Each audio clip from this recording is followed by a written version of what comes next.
Stories on Reddit carry a certain, very special type of weight. While ARGs and creepy internet web series are definitely notable topics to talk about, I feel that incredibly strange, real-life narratives have a certain appeal to them that seems more intimate. As we know, Reddit allows for an extra layer of immersion that isn't found on most other social media websites. Since you're unable to make your profiles private on the platform, it allows the opportunity for just about anyone to read through Redditor's post histories.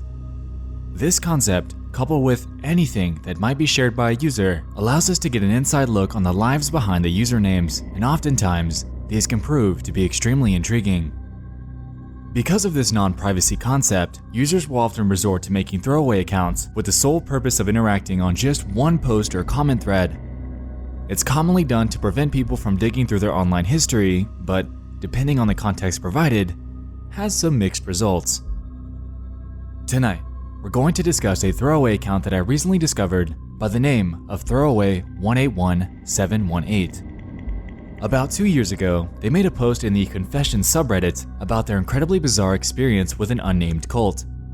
Being completely fascinated by his story, I decided to do a little digging and stumbled upon quite a few oddities. Because of this, I wanted to bring you along for the ride.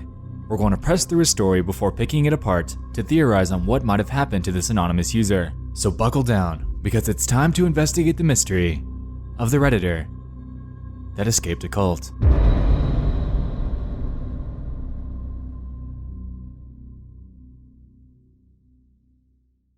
Our story begins on January 29th, 2017. On that night, a Redditor by the name of throwaway181718 had made a post to the Confessions subreddit with the title, "I was in a cult." Here, he explains in great detail his incredibly bizarre experience as he was enticed to join a so-called summer camp for people that have mental illnesses. Now, quick side note, I haven't exactly done any story narrations on my channel, but to get the full picture of this, I'm going to present his short story to you in its entirety. So if you have popcorn or a snack nearby, grab it, because we're about to go all in before we pick his story apart.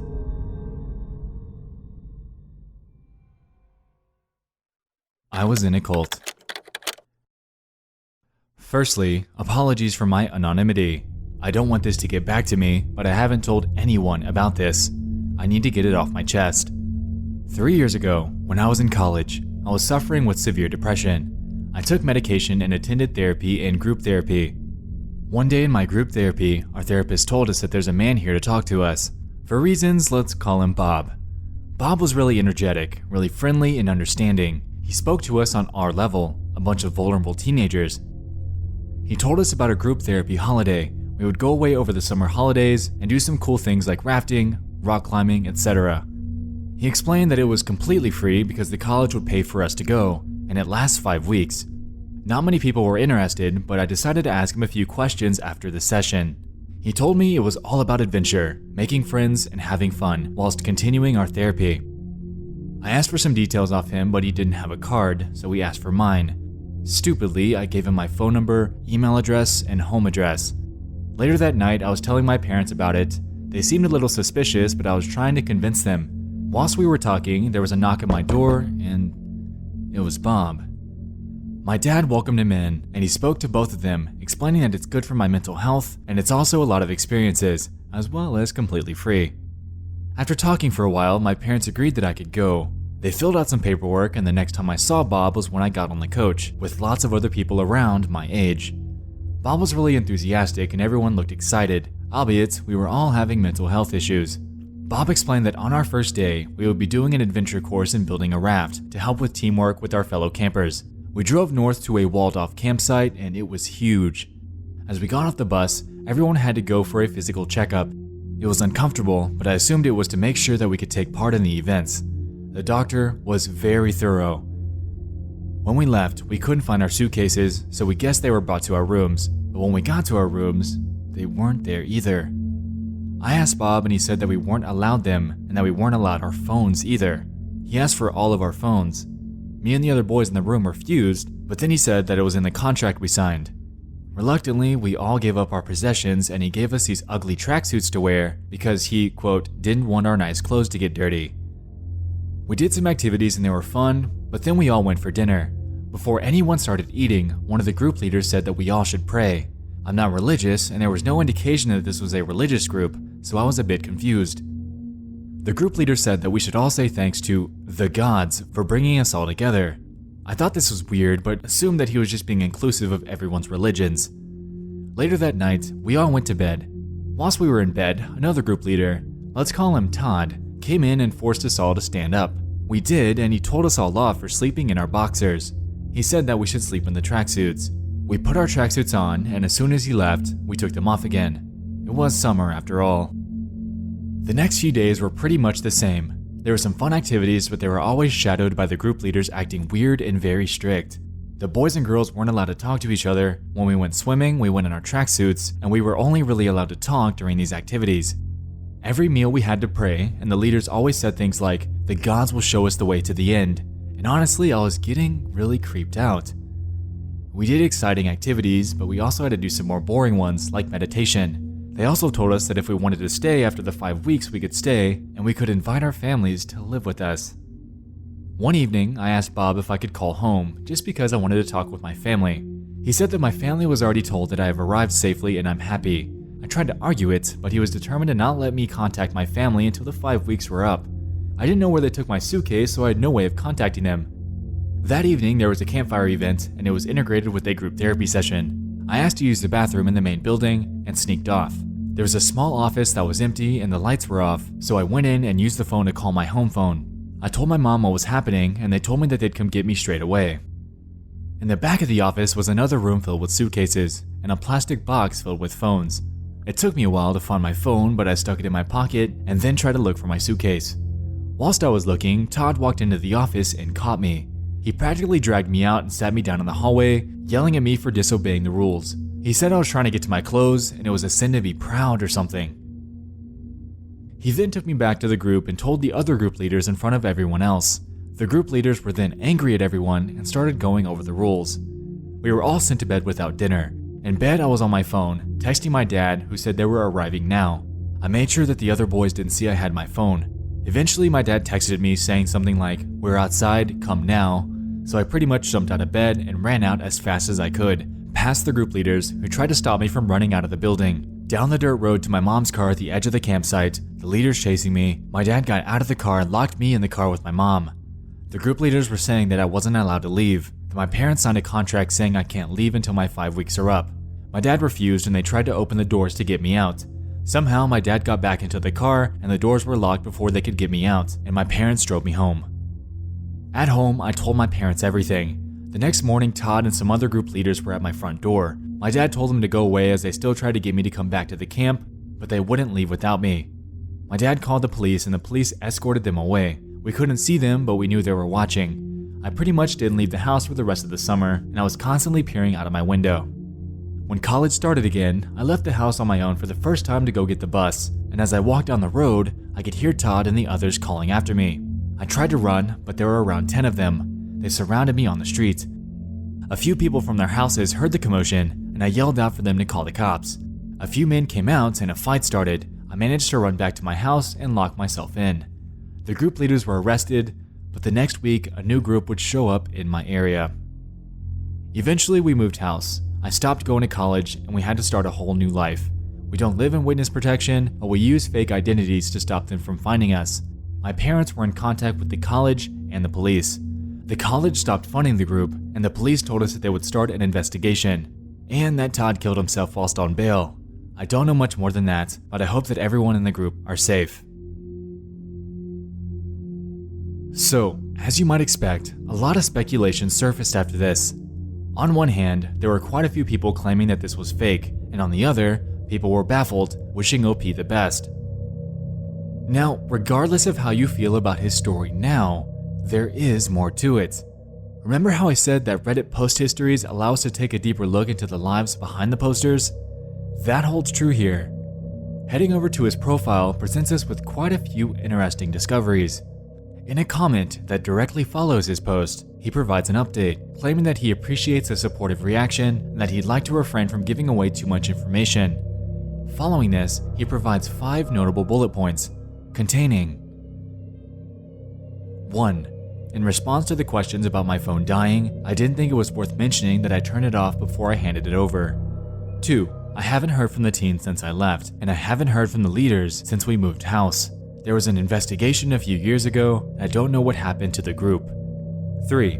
Some of you have guessed my country, but I still don't want to give away too much information about where I live. 4. The reason I won't expose the group is because it would be interfering with the police investigation. And 5. When I said we changed identity, I meant we unofficially started using a new surname, and only our closest relatives know this. As explained above, a group of the leaders were arrested and charged with harassment, however more people turned up soon after. He then closes off his post by claiming that he's been scared to even Google the group name in fear of being tracked down. A few other comments were posted by him in response to general questions afterwards, however they don't carry much weight. After these though, we can see an incredibly strange thread that he made over in the Help subreddit with the title, "How do I delete a message I posted?" With absolutely no other context provided, there were only 2 comments on this. One was by an actual helper on the sub that provided tips on how to do so, and another was from a Redditor that was following this story. Look at his only other post and look at the comments. This is creepy as hell. And then, he dropped a bomb. On February 3rd, in one last update comment on his original post, he proceeds to say this. "This is not true. I was part of a therapy group that specializes in helping teenagers with mental health problems. It was not a cult. Since then, I've decided to rejoin the group. I will answer no further questions on the matter." And that was it. Ominously, this comment fell on mostly deaf ears. With only 4 comments in the thread and 39 upvotes, the few that saw this were pretty baffled. Now, this is quite a bit to unpack. With the wordage used in his last comment, it sounds as if a third party is responding to accusations that were made in the story. It seems, at least to me, that the OP expresses himself pretty well. Why would he, out of nowhere, pull a total 180 and claim that this story is untrue in such an unnatural way? It just doesn't add up. With all of this in mind, we're able to run with 2 theories. Either 1, his story is real and the account was compromised by a cult leader that was attempting to discredit him, or 2, this entire thing is a hoax. Let's focus on theory 1. Let's say that this is real. He was forced back into the program, and either his phone was taken again, or they have access to his computer. Okay, but what organization was it that could have done this? Now, it sounds like it could line up with religious cults such as People's Temple or Scientology. However, I wasn't able to dig up much at all regarding any sort of rehabilitation summer camps that connect to them. It might seem like a long shot to try to match up his experience with an actual verifiable account by someone, but hey, it doesn't hurt to try. There is one group that I wanted to discuss here that seems like it could potentially fit the bill. If we head back to the comments section on his original post, we can see that a user left a link to an article claiming that his experience sounds oddly similar to controversies that were taking place in a rehab group by the name of Teen Challenge. After looking into them a bit, it seems, like I said, that they could be a potential suspect. From Wikipedia, the Teen Challenge is a worldwide network of Christian faith-based corporations intended to help teenagers, adults, and families with problems such as substance abuse or self-destructive behavior.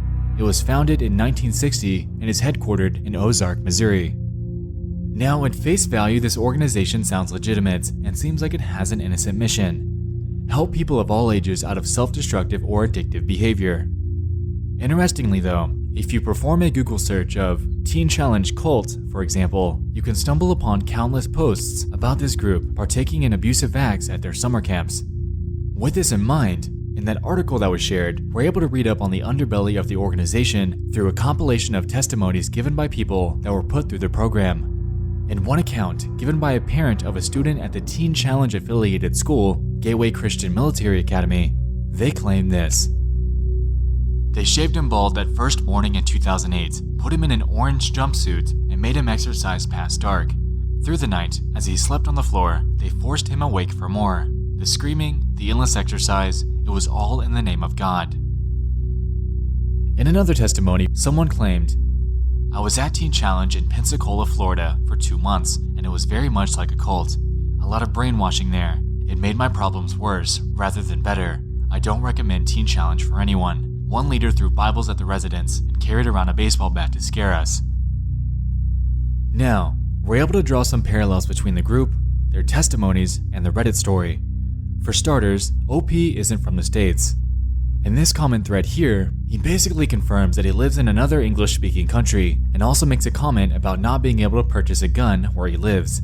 With that in mind, that means that this organization would either have to be based in whatever country he's from or have to be worldwide. Going back to that original Wikipedia description, Teen Challenge definitely fits the bill here. Furthermore, they're a rehabilitative program that partners with schools and has religious undertones. They force attendees to wear jumpsuits at their camps, wake them up at night, and provide so-called help to people of all ages. Each of these carrying a parallel to the original story. Now, say his profile was compromised by a cult leader and he was somehow forced to rejoin. That would mean that they had aggressively hunted him down even after they moved, and either coerced the parents into placing him back into it or potentially had dug up some sort of blackmail. That would mean that he likely returned to the camp again soon after, his phone was taken once more, and they likely tried to get into his account without him knowing, assuming that it isn't password protected. Either that, or he's completely fine and they hacked him somehow, trying their hand at damage control, although this is pretty far-fetched in itself. I'm sorry, but a crazy religious rehabilitation hacker cult just sounds outrageous. Going with theory number 2, being that this is a hoax, we're able to pinpoint some holes in his story. First off, with that "how do I delete a message I posted" thread in his post history, we can begin to rip his logic apart. How on earth is someone capable of logging into a Reddit account, navigating to the help subreddit specifically, and creating a post about deleting a post without actually knowing how to delete something? It's incredibly rudimentary, and anyone with any sort of internet knowledge would know how to do this with ease. Furthermore, in his original update comment, he claims that he's scared to even Google the group name in fear of them tracking him down. Regarding the cult name, this implies that, well, he doesn't have one. Is, for example, Teen Challenge sitting there and monitoring every IP address that Googles their organization's name? Does that put you on some sort of watch list? It isn't even possible for the public to reverse track people that search up certain terms, which leads me to believe that this guy is either being overly paranoid or he doesn't have a group name at all. Lastly, he claims in his original story that he didn't leave the house for the rest of the summer. However, right when he finally does, the cult leaders surround him. So you're meaning to tell me that with all of the other people that could be taking part in this crazy cult, they had an undying focus on him and him only. Even digging for organization leaders that committed suicide after being released on bail, somewhat of a very specific instance, provides little to no results. You would think, being only 2 years ago, that this would send a shockwave across the internet. If Teen Challenge, or any other cult for that matter, were the ones involved, wouldn't there be reports about it? Tweets? Facebook posts? Like I said, there are a lot of inconsistencies, and it's hard to look past them. All in all, Teen Challenge is a religious rehabilitation organization that has had their fair share of controversies throughout the years. The parallels between the testimonials given by attendees and OP's original story are evident. However, with the lack of verifiable evidence that was given in his post, it's hard to pinpoint what exactly it was that happened to him and who it was that did it. Either he's back in this cult and in potential trouble, or this entire thing was nothing more than a very comprehensive, scary story.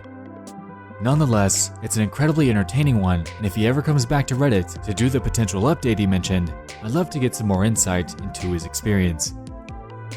Throwaway181718 was stuck in a cult.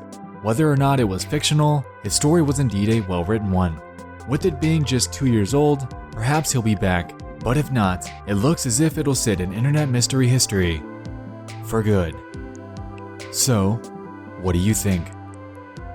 Thanks so much for watching. I'll see you in the next one. I love you all. And good night.